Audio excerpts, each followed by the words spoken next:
今天我要去修一下我的苹果电脑，我的苹果电脑出现了一个坏点，然后客服已经给我约好了，他说这种现象基本上属于2年的质保内，到店里去检测一下，不知道检测人员会不会给我修。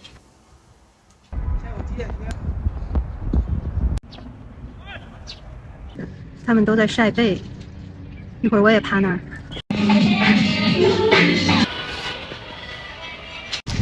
把电脑放那，明天取，然后服务态度也特别好，二话没说就说给我换屏，整块屏换，也是全部免费的。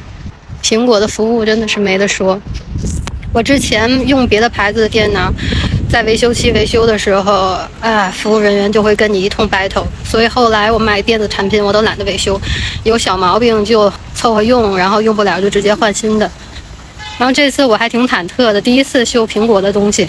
之前我的 iPad 有问题我都没修，就是因为怕和服务人员 battle。来附近的花园呼吸一下大自然的芬芳，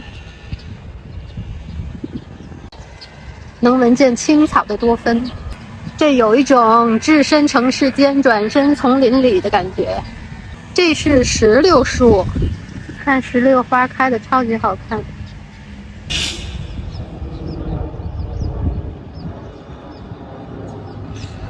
前面有一个小木桥，有一种小桥流水人家的感觉，但是这个水稍微有一点脏，如果再清澈一点就好了。